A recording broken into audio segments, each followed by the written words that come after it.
Since the dawn of mankind, cats have been a loyal companion to all of humanity. The Egyptians worshipped them as guardians of the afterlife, or even as gods, while the ancient Romans cherished them and viewed them as a symbol of independence. Today, cats are more popular than ever. They are the foundation of modern internet culture as we know it. You may think that cats have reached their peak, but you would be wrong. There's one place that cats haven't been: virtual reality. Oh, what a time to be alive. Now you don't need funny cat memes anymore. Hell, you don't even need a real cat anymore. Throw it in the garbage for all I care.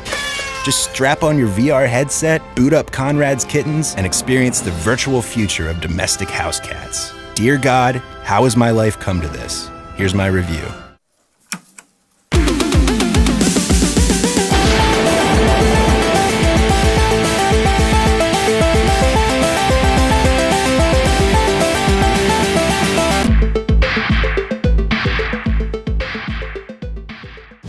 Real cats are generally independent animals, right? They usually just do their own thing until they want something from you. I'd go as far as to say that this feline trait is a big part of their appeal. Well, Konrad isn't like that. In fact, Konrad and his kittens are the complete polar opposite of that.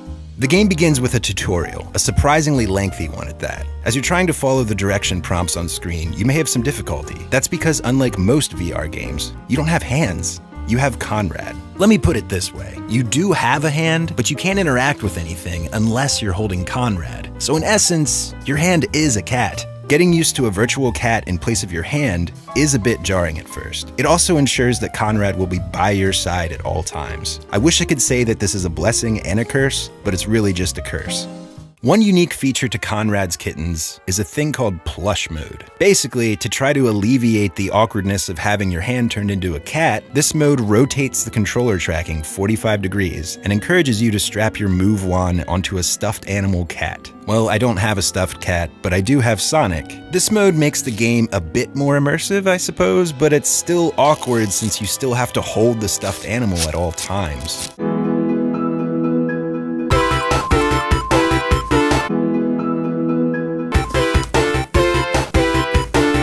At least in this mode, Konrad isn't staring at you the entire time. Meow? Oh no, that's quite enough of that.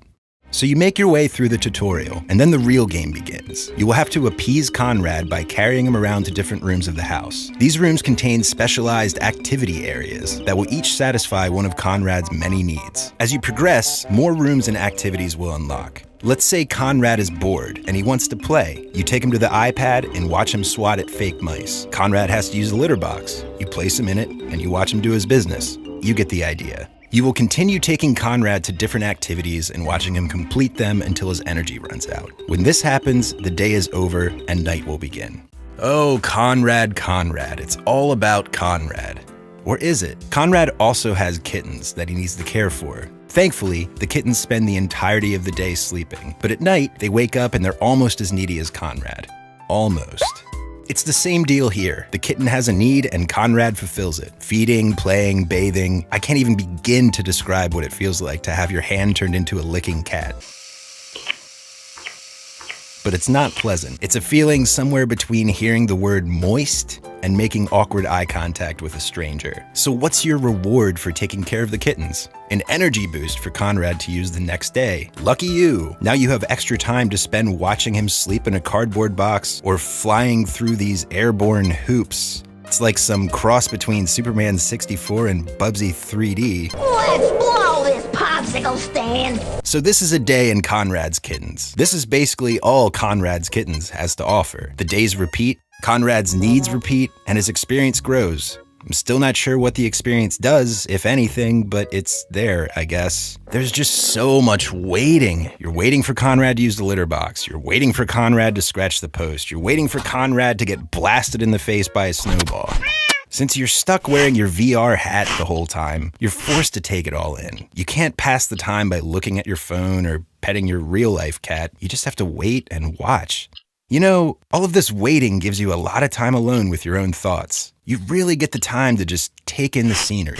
What is this place? Why is there always water boiling on the stove? There's no one around to turn off the burner, but it never catches fire. There are 3 toothbrushes in the bathroom. Did a family live here at some point? And why is this bear running a shady cat accessory shop in the garage? The clock in the kitchen shows the actual time of day, just so you know how much of your real life you're actually wasting. I mean, you spend all of your time caring for Konrad, so much so that you've completely neglected everything else around you. Things that used to be fun, like watching TV, are now only reserved for Konrad's enjoyment. There's got to be some kind of underlying message here. Maybe the developers are trying to tell us to not spend so much time playing games while our real-life responsibilities are crushing us like a vice. Maybe it's trying to tell us that no matter what we want to do, we're always going to have to do something we don't, like take care of Konrad. I don't know, this game is making me crazy. Why is this bear here? Did he kill the family that lived here? Did he murder the family? I got it. He murdered the family, he filled the house with cats, he opened a business in the garage that only sells clothing and accessories for cats. Bam, profit. Honestly, this game just gives you too much time to think. If you haven't figured it out by now, I did not enjoy this game. You might say, Travis, you dummy, you're playing a child's game. Of course it's bad. This is where I would have to disagree. No kids under 12 are supposed to use a VR headset. Supposedly it can somehow mess up their tiny little underdeveloped eyes, I don't know. But anyway, it shouldn't be a kid's game. So now we're looking at what? Basically a teenager's game, maybe? I can't imagine anyone over the age of 6 actually wanting to play this, especially not some angsty teen. This is the absolute worst part about this game. I just don't know who it's for. I can think of two kinds of people that might enjoy this game. Those that want to torture themselves with a free-to-play mobile game that parades around as a $15 VR cat simulator experience. The second type of person is someone that is into cats. Not just casually like, yeah, you know, cats are all right, I dabble. No, like really into cats, like I have to sleep on my floor because my cats take up the entire bed level of into cats. As I transition from woman to cat, I must insist on being referred to as a cat. She's not a cat, Your Honor. So unless that's you, you should probably steer clear of this one. In fact, you want to know what it's like to play this game? Go hang out with your real cat for an entire day without looking away. Put it in different places and just, you know, look at it until the sun goes down. If somehow you've made it this far into this review, thanks for watching my mental breakdown, and see you next week.